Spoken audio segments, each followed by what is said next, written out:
All right. Shoot. All right. Oh,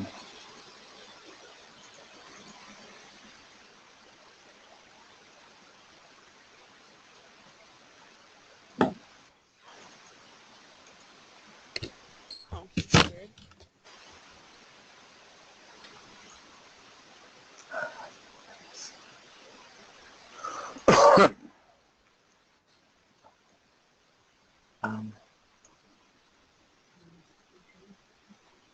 Guys, do we know what happened to the screen?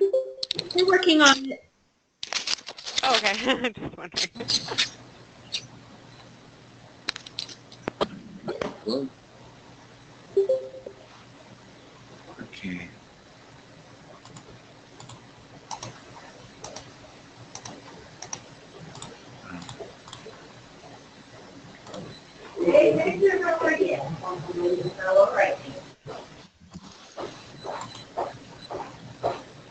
Okay.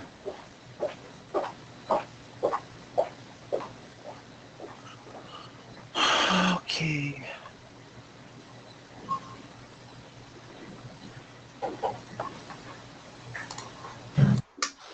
Okay.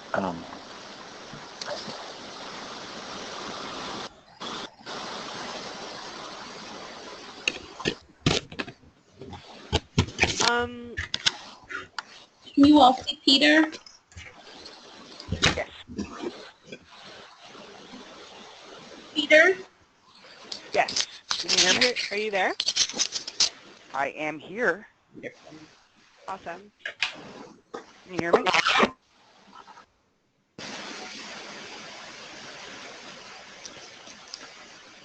Yep, I can hear you. Okay. All right. Natasha, are you seeing the screen you're supposed to be seeing now? No, all I see is Joseph's webcam, and I don't know why. It's me. Can you hear me? Okay. Okay. Okay, there we go. Is that what you needed? Now I see somebody's screen. You probably see me.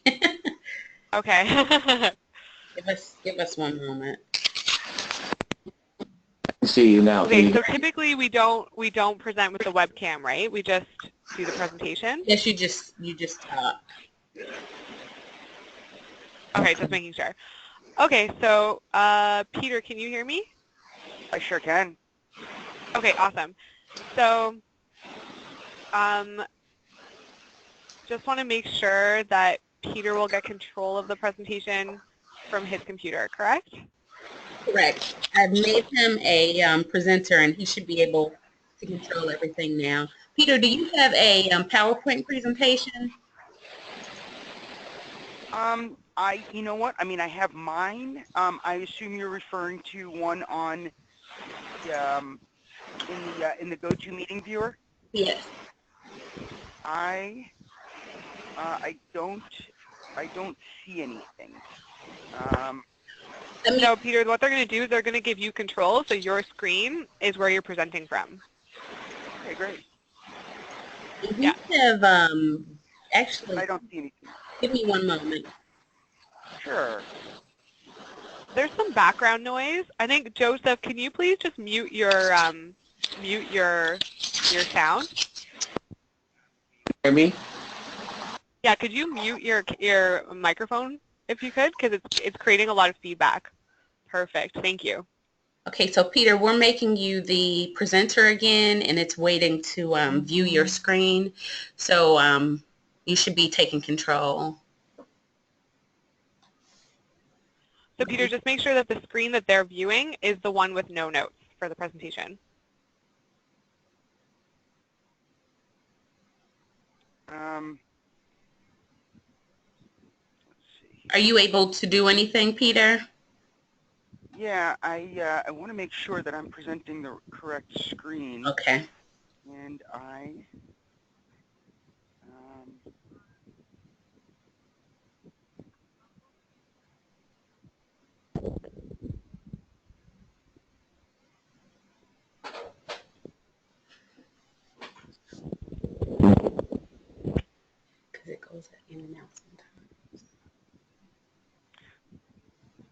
So my secondary screen, you know, I have my notes, and then my secondary screen is just the GoToMeeting page, and I don't think that's the right. I don't think that's what I'm supposed to be in.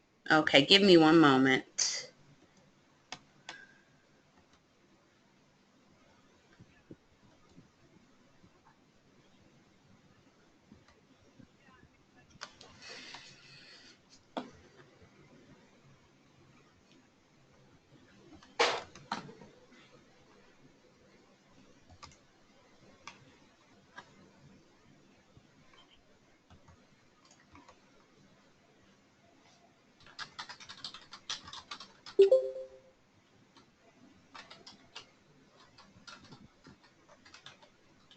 I just presented what I hope is the correct monitor, but I don't think I have on it. I'm in the GoToMeeting, but I don't think I have on it what I should have on it. So, right, I see that connected to GoToMeeting. Is that what you see? And I see your mouse moving, which means that you do have control now. So if you bring up the PowerPoint presentation on your screen, we should be able to see it as well.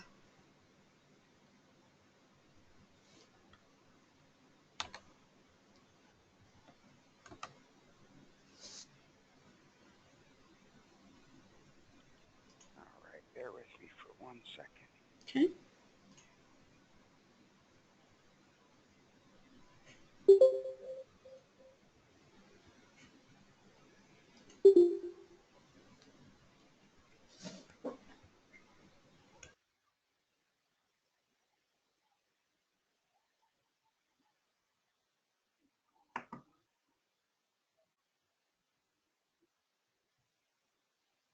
How's that? Yay! That looks good. Perfect. So just launch All it. right. Just launch it as a PowerPoint, and you're good to go. I gotta tell you, I'm not sure how to do that. If you go to Start Slideshow on the very top, there should be like a little. It says Start from Beginning. Yeah.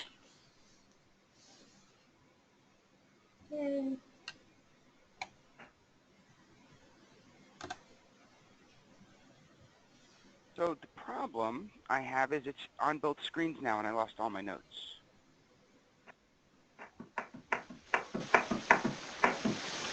You should be able to drag one screen so that you can still see your notes.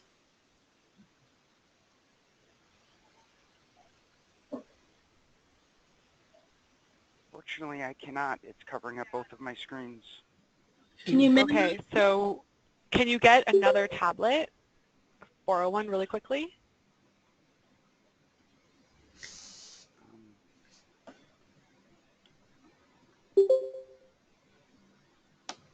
I can try. Give me 1 second.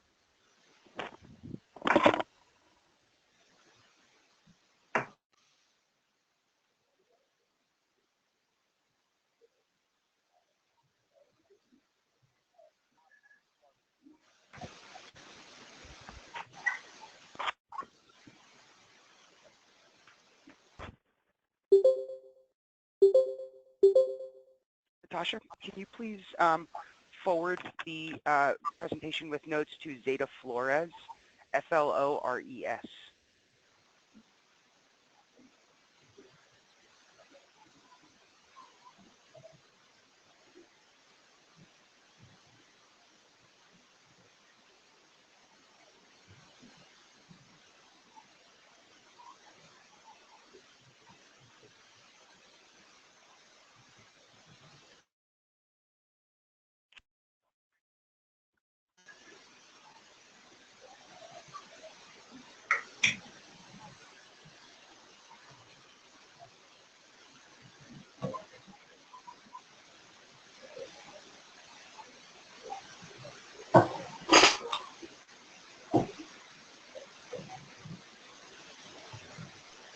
Everyone who's joining the webinar today, welcome. If you could please mute your phones or computers, that would be helpful.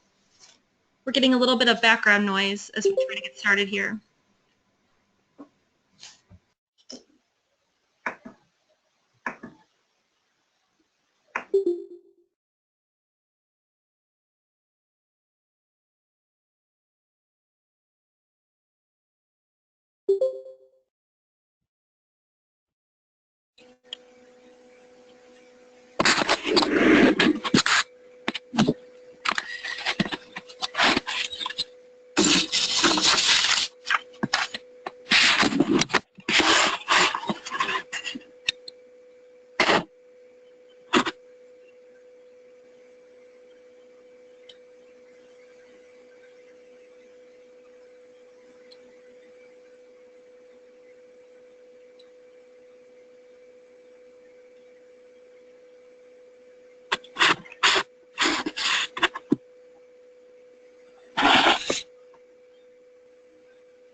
All right, guys, I'm all set here. I have what I need on my side.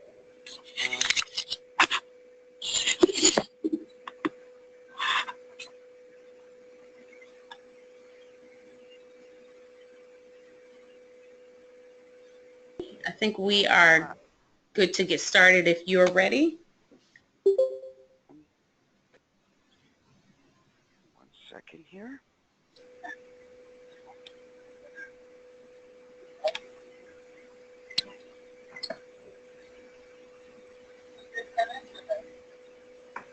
And on your side, do you see the, is it as a slideshow, or I can't get it to resume to full screen unless you guys see it as full screen?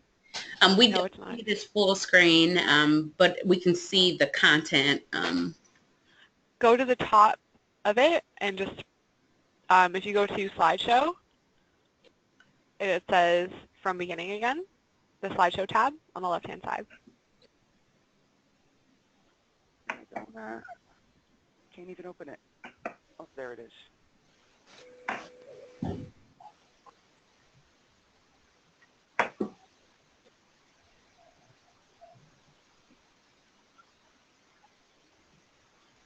Unfortunately, it won't let me restart it. So what about, there's some options at the bottom of the screen.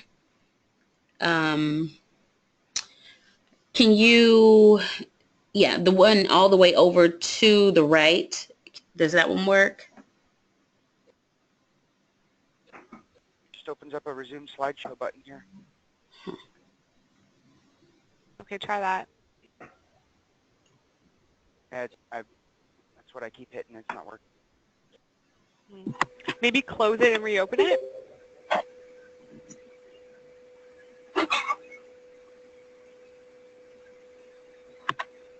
Tell her I'm doing the webinar. I'm doing the webinar.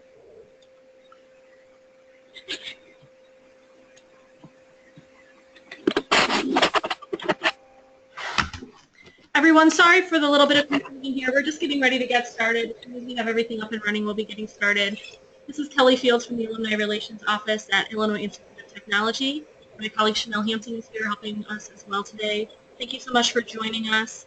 Like I said, we'll get started in just a moment. And if you wouldn't mind muting on your end of things, whether you're on the phone or on your computer. If you're on your computer, there is a mute button in the top left-hand side of the GoToMeeting bar that should appear on your screen. That would help with the feedback that some of the participants are starting to hear.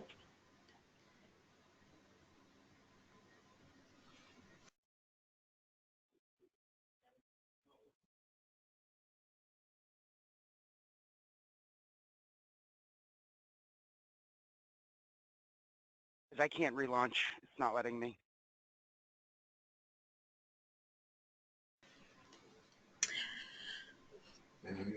That's weird. Okay. You, I'm think really sorry. you restarted your computer, or so are you not seeing it at all on your end of things? Because I know sometimes when you have two screens, it's pulled on one screen, or it's up on one screen and you can't see it on the other.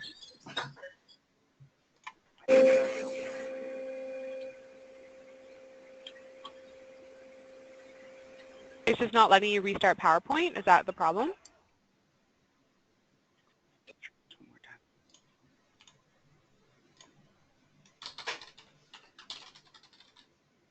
time. Here we go. There we go.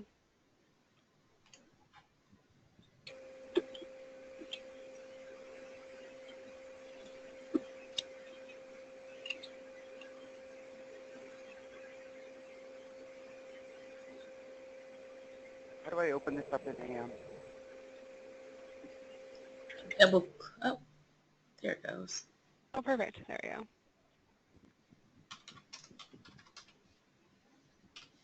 Here we go. No, this is I think, that's the one with all the notes. yeah. If you want to do it from this view, I think that'll work because we can All see right, the content. Yeah, we can get started. as long as you're okay with that. Yeah. Good. Well, guys, I'm really sorry for the delay and technical difficulties here. Maybe if one of you IT guys was on my side, you could have helped me out here. So, all right. So my name is Peter Giaimo. I'm the Director of Permanent Services with Robert Half Technologies Chicago office. So I oversee all perm placements here on the IT side here in Chicago. And my intent today is to talk about how to get what you want by becoming a savvy negotiator. We'll discuss the importance of negotiating effectively during recessionary times, tips for handling different types of negotiations, different strategies. I hope you come away with just a little bit of a clearer sense of what you want in a negotiation, whether it's a promotion or maybe a more flexible schedule or certainly money, because that's certainly not unimportant. So, and then I want to talk, with speak about any questions you guys may have and answer whatever I can. Just as point of reference, I've been over here with Robert Half for 7 years, and I've been in the staffing industry my entire career, which is 15 years thus far. So, all right. So without further ado, let's get started here. All right. So topics that we're going to cover: the importance of negotiating effectively. We're going to discuss preparing to negotiate, so call it, pre-work, different types of negotiations and how to handle those, dealing with difficult types of negotiators, the person that you're, and I don't mean to use an argumentative term, but you're up against, will to some extent dictate your approach, and then overcoming common objections. All right. First, I want to hear, and I know that it was requested that people mute their lines, so this may be a bit of a challenge, but I was going to ask from kind of the group what you guys think defines a successful negotiation. Anyone that has not muted or can unmute for a quick second, I'd love to hear what your thoughts are.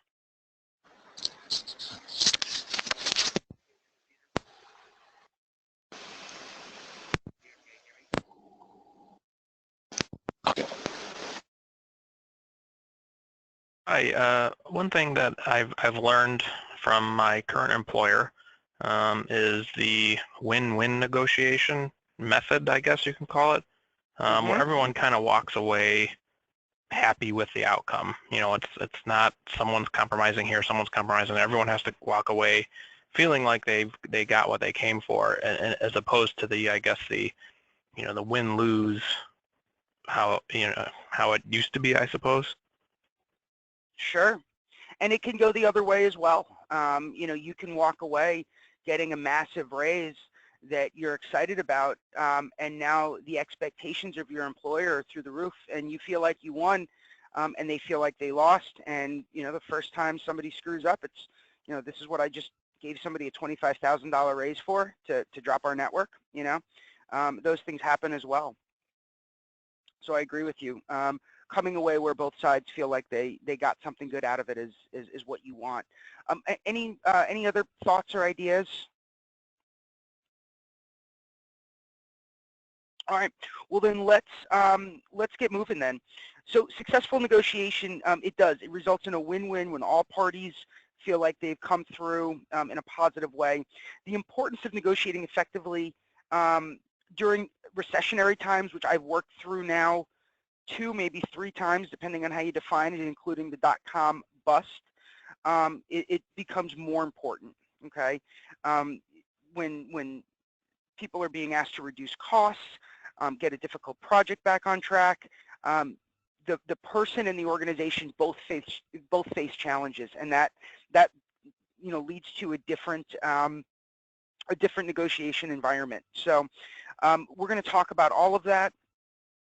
They don't always go smoothly, and they don't always result in a win-win. You need preparation, and that's where a lot of the success drives from. So let's talk more here. Sorry, I'm going to keep moving here. So what makes a good negotiator? All right. What qualities do these individuals share? What does it take to become a skilled negotiator?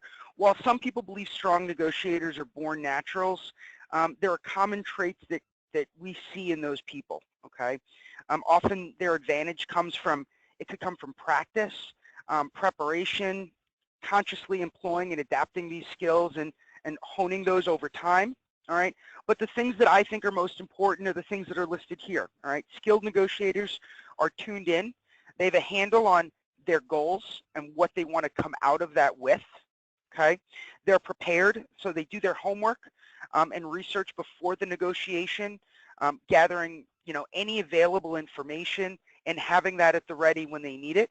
And this is, I would argue, probably one of the most overlooked steps, I should say, okay? They probe for information, so have the ability to snoop like a nosy detective, right? When they're meeting with their counterpart, they learn to pry information to help them see the big picture and to see the big picture themselves.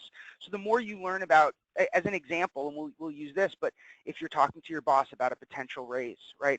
What is their, not only what do you bring to the table, but where are their pain points? What have you done for them? Whether it's you save them money by going with, again, this is an IT group, so we'll talk like this, but whether you move to an open source tool and that saved them a lot of money in their budget and that's a powerful piece of information, okay? And then they have the ability to see the big picture. Because the negotiating process changes all the time, successful negotiators, they don't go in with a fixed mindset because they have to remain flexible and realize that you need to think on your feet. And that's, I would say while being prepared is probably the most important part, I would say that the ability to think on one's feet, it's probably the most challenging part, okay? And I'm sorry I didn't move the slide along. I meant to. I apologize. But these are the things that I was just talking about. All right. So what else? What else makes a good negotiator? So skilled negotiators can break down barriers, all right? There are many barriers that end up being a sticking point. Negotiations get bogged down. Effective negotiators learn to recognize and understand the nature of the problem so they can figure out a way out of it, okay? They're able to find allies. So effective negotiators find ways to enhance their position, particularly when they aren't operating from a position of strength or don't have much to work with at the initial stages of the negotiation. Example there, often an entry-level job applicant, okay? This often occurs in multi-party negotiations, either within an organization or with multiple external parties. Again, I would go back to entry-level job applicants being in this position the most, okay? And then having a trustworthy reputation, right? Your reputation is everything. So if you create a negative perception where you appear, and I can go through a number of examples of this, but where you appear sneaky or disreputable, that absolutely hurts your success in a negotiation. All right. So let's talk about preparation. I said it was probably the most important part, so let's spend a little bit of time on that. All right. So now that we know what it takes to be a good negotiator and the things that go into that, let's talk about how you can become successful in a negotiation and what we can do, right? Successful negotiation depends on preparation. So those who are successful at getting what they want, they take the time to think about what it is and is not worth negotiating. So for example, is it necessary to ask for a raise right now? Is it crucial that you work from home once a week? All right. Do you need extra time to complete a certain project? You want to, under the heading of, and I think the term that we usually throw around is pick your battles, right? And that's what I think is a good starting point.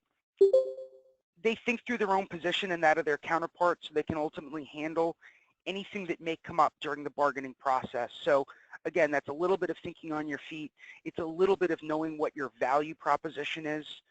Again, did you just save the company a bunch of money, etc. And then you also don't want to become the squeaky wheel, right? Making absurd requests or making, a mountain out of a molehill, right? So you want to have a clear sense of your bottom line. You want to know, again, pick your battles and know what's worth fighting over. And this means more than just saying to yourself, I want this or I want that, but what makes the most sense for you in the moment? What can you live with and what can you concede?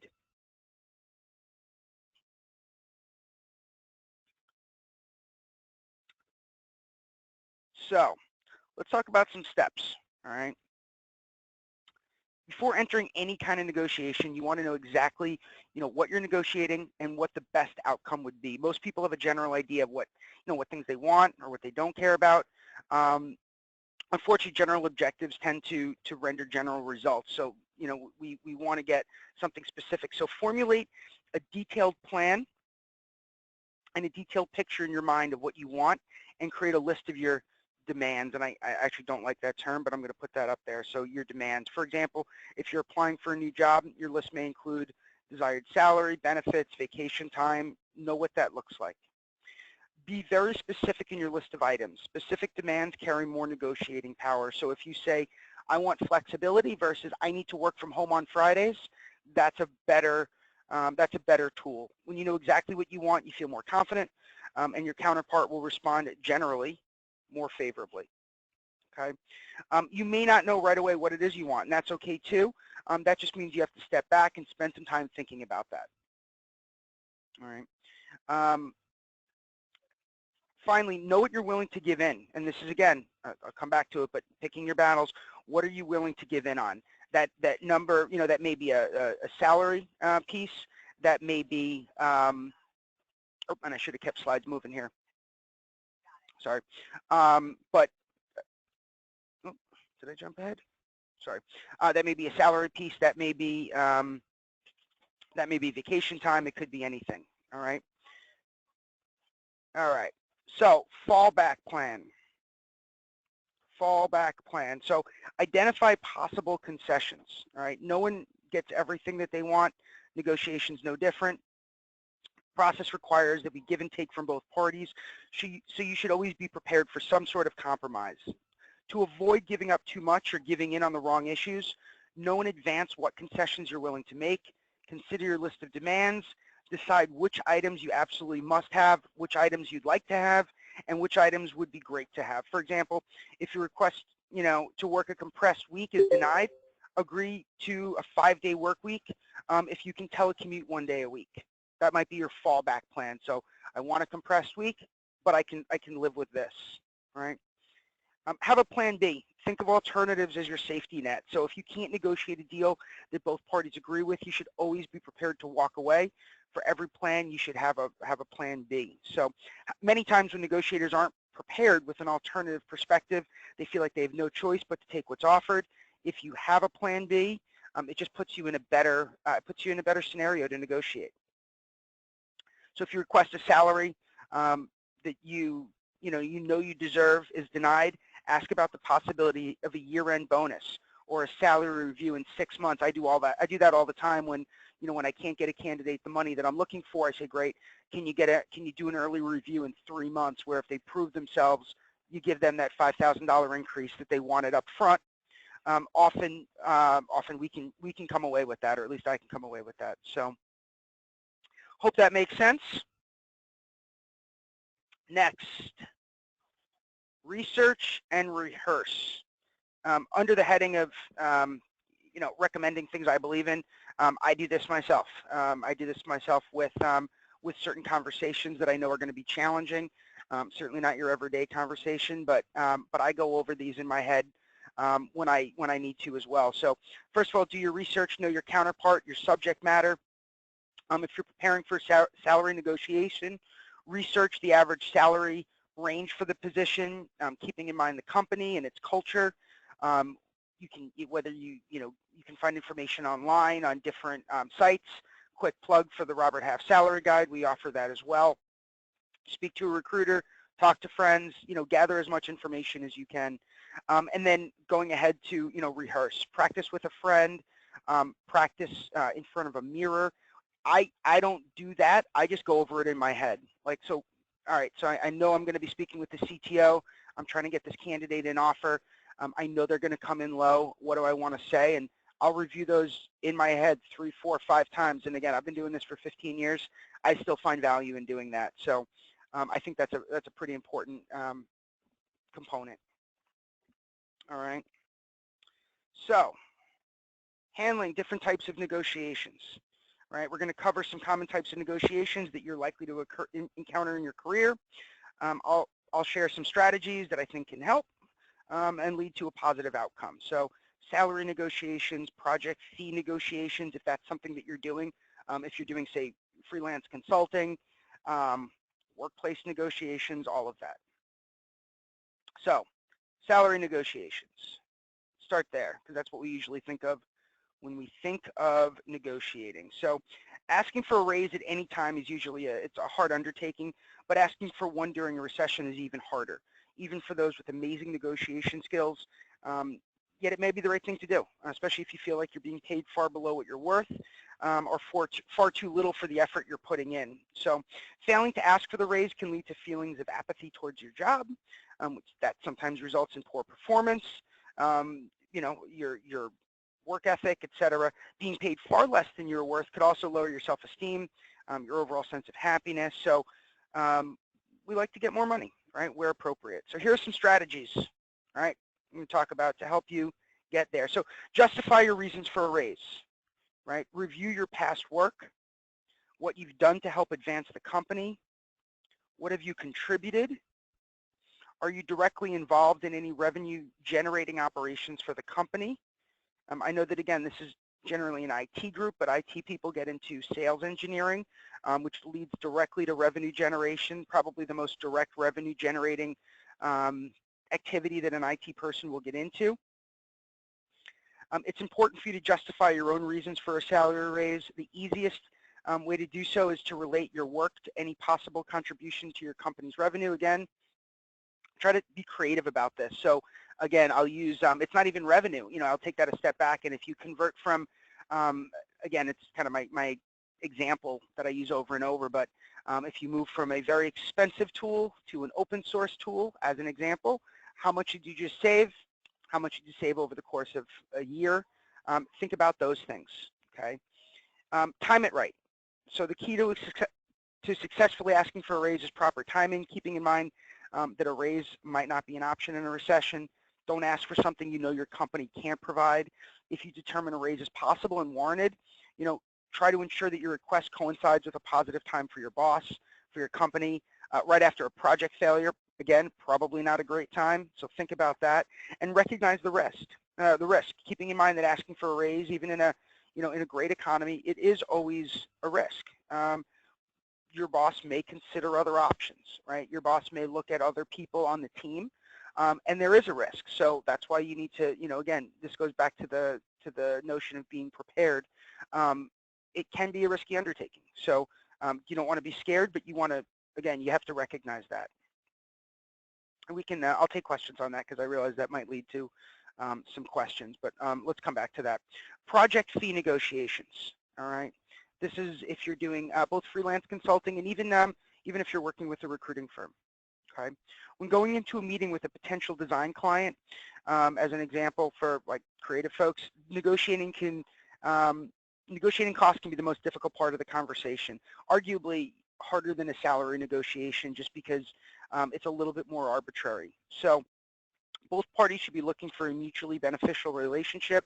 The IT person gets a price that person, sees as a fair number for the amount of the work, and the client gets quality work within their budget. Helpful method of handling negotiation is to go in knowing both your ideal rate and your lowest possible rate for a project, right? It's kind of like when you see, whether it's like a bidding war or auctions, right? You know what you want to pay. You also need to be prepared to walk away. For those of you that watch any auction shows or any of those, what are the storage wars, they always know what they will not go beyond, okay? Sometimes they break it. That usually leads to a bad result. So A helpful method for handling negotiations, again, know that up front. If you're put in the position of quoting a job without knowledge of the budget, sometimes they'll say to you, hey, this is what I can afford, what can you do within my budget? But at the very minimum, start by quoting your desired rate. I do the same thing when I speak to clients. We charge a fee for our services. We're certainly going to start with our what our desired rate would be, and I also, in my mind, I know what I will go down to. Recognize, though, at the same time, just like with the salary negotiation, and I would argue even more so on a project basis, if you're unwilling to go down, there may be somebody that's willing to undercut you. That could cost you the project. You need to go in understanding whether or not you're okay with that. So what would I go down to? And in the worst case scenario, and again, this is where you go back to having options. So if you know that this is your only project and your only chance to get that project, you might be a little bit more flexible. If you have 3 other clients waiting in the wings that want your services, that puts you in a very different position. Hope that makes sense.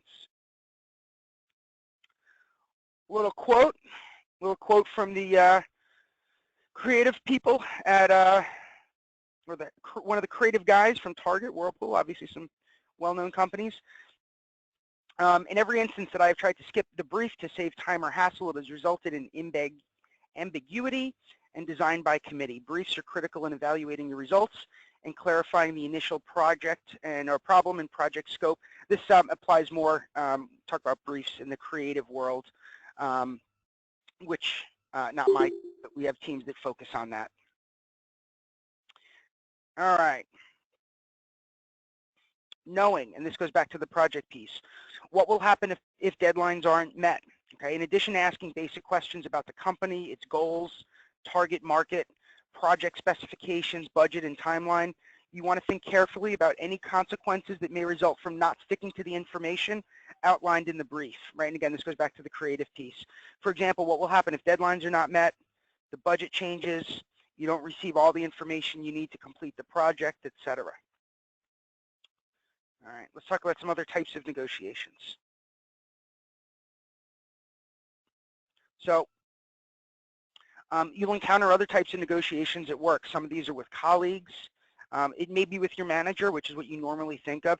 Sometimes it's the other way around, right? It's with your direct reports, people that report to you directly. They want something, and how do you handle that? You may negotiate job responsibilities for a certain project with a team member, i.e., I want to do this piece, will you handle this part? And those are no different from the negotiations we discussed earlier. You know, how much work are you willing to take on versus your colleague, et cetera. In any of these scenarios, you'll want to follow the same steps we defined earlier, including, again, preparation, rehearsal, all of those things, all right? No matter how well prepared you are, you may run into people who are less than accommodating. There are 4 different types of difficult negotiators, and I want to touch on each of them. We don't need to spend a ton of time, but I want to touch on each of these, all right? So the first one, my favorite, not really, all right, is the steamroller, all right? This is the person who's just set on winning at all costs, all right? They're results-oriented. They're focused primarily on the bottom line. They have a strong concern for outcomes, and when they're the sharks. Think of those guys as the sharks. They tend to be impatient, little regard for detailed information, don't care about don't care about the facts. They're confident, they're assertive. When cornered, they can get aggressive, all right? And while they have a need to attain a positive outcome, winning is the most important thing. So your strategy with these folks is going to be a little bit different than other people you're going to encounter. Preparation is absolutely key, arguably more important than somebody like we'll get to, like the analyst, who's also going to be looking at that information. This person's not, so you need to have that information.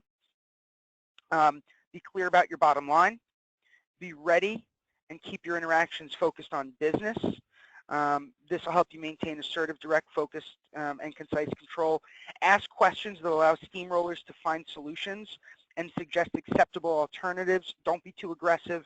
It's going to spiral out of control. You're going to be arguing with each other. Understand that when negotiating with a steamroller, However ruthless your counterpart becomes, it's not personal, just business from his or her viewpoint. That's important to remember. Try to make them think that they've won. A good way to do this is to ask for more than you want off the bat. For example, if you want your employer to pay for an online training program, propose a more expensive option, right? And then settle back on what you really wanted. They feel like they've won, and they said, you know what, this guy wanted me to pay for his MBA. I just paid for a 2-week seminar, and they feel like they've won when all you really wanted was the 2-week seminar. All right, next we have the analyst. I mentioned that a second ago. All right. So their profile, right? They methodically examine all options, leaving no stone unturned in their search for a fair and economical outcome. They have a powerful need for facts and details. They're going to be as prepared as you try to be. They won't move forward unless they have the opportunity to analyze all available data. They're cautious, they're detailed, they're very analytical. They tend to process information slowly, somewhat withdrawn, usually unemotional. They're organized, systematic, all the things you'd expect just with the just under the heading of the word analyst. All right, your strategy. So to be successful, it's important to be organized, provide lots of detail, be prepared with data, avoid being too creative in presenting it, just the facts, get to the point, avoid small talk. They do tend to get stuck on a single point and want to win on that one issue only. So it's important to, much like with salary, right? You have your salary, but then you have vacation and other things that you can work in there. If you're working with a new client, if you're for consultants, sharing case studies and testimonials from other clients can be very powerful.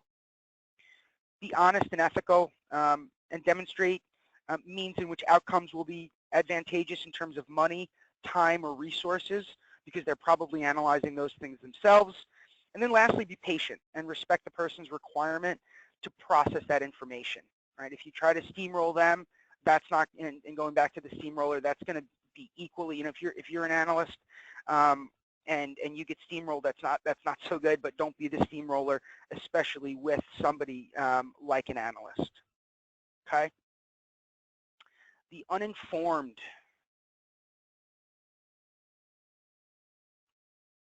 All right.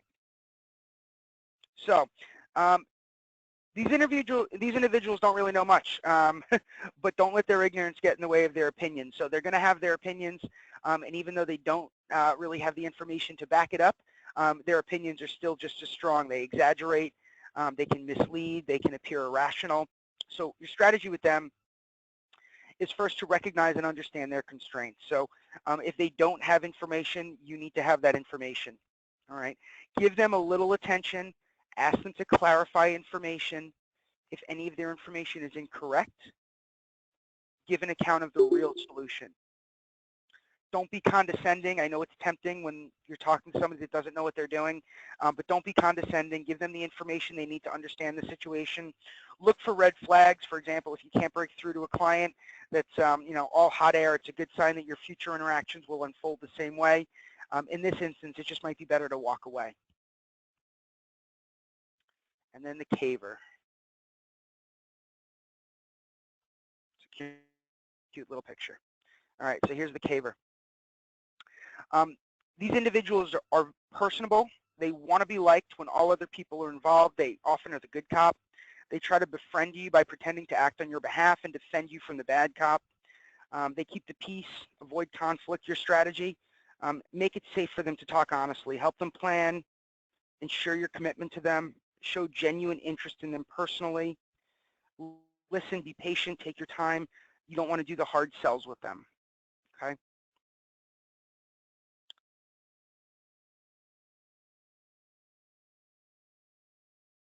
I'm going to slide ahead.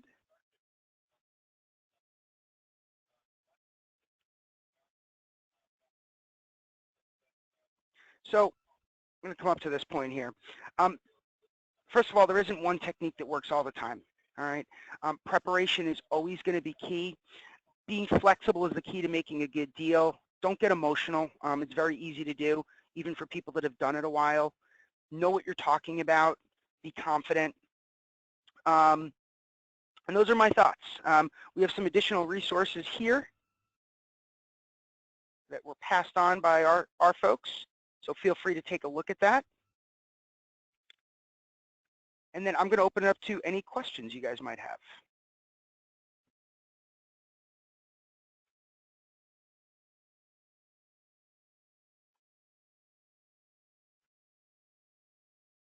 Anything, feel free.